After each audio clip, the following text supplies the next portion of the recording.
এবার কিন্তু ব্রেকআপ হবে না, ঠিক আছে?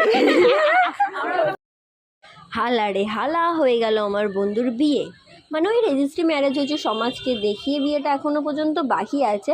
অনেকে মহাপুরুষরা এসে বলবে কি করে বিয়ে হলো, এখন তো শুধু রেজিস্ট্রি ম্যারেজ হয়েছে। ভাই ওটাকেই ম্যারেজ বলা হয়, বাকি সমাজকে দেখিয়ে বিয়েটা ওটা হ্যাঁ সবাই আনন্দের জন্য করে, বাট যাই হোক ওটা একটা রিচুয়াল থাকে, তো করতে হয়। তো ম্যাডামটা, এই যে ম্যাডাম, ইনিও আমার একটা ফ্রেন্ড রয়েছে, এসেছে লেট করে এসেছে, প্রায় অর্ধেক বিয়ে কমপ্লিট, তারপরে অর্ধেক কি পুরো বিয়েই কমপ্লিট হয়ে গেছে ম্যাডাম, তারপরে এসেছে। তো কৈফত নিচ্ছিলাম যে ভাই এত দেরি কেন হলো। ও হ্যাঁ বলতে ভুলে গেছি, এই যে আমার বান্ধবীদের দলকে দেখছো, এরা আমার সেই পাঁচ মানে ওই যখন আমি ক্লাস 5-এ পড়তাম না, তখন দিয়ে আমার বান্ধবী। তো খুবই ক্লোজ এরা আমার।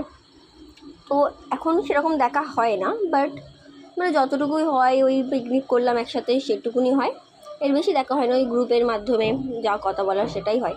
এই দেখো কি সুন্দর এরা দুজনে ম্যাচিং পরে এসেছে, সত্যি এদেরকে এত মিষ্টি লাগছিলো সেদিন দেখতে। আর আমার বান্ধবীকে তো আমি বলেই দিয়েছিলাম, ভাই তোকে এত বছর ধরে আমি দেখছি, প্রথমবার তোকে সুন্দর লাগছে।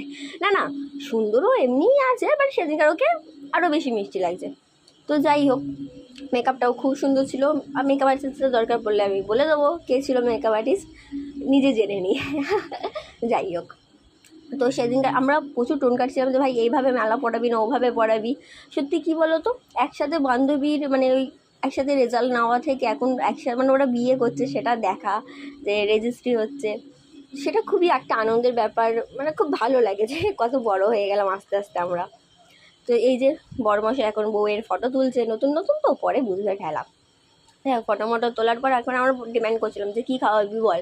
তো ওরা আমাদেরকে খাইয়েছিল পিৎজা, তারপর বলেছিল চল ঘরে একদিন গেট টুগেদার করে ভালো করে খাওয়া দাওয়া হবে, চল টাটা।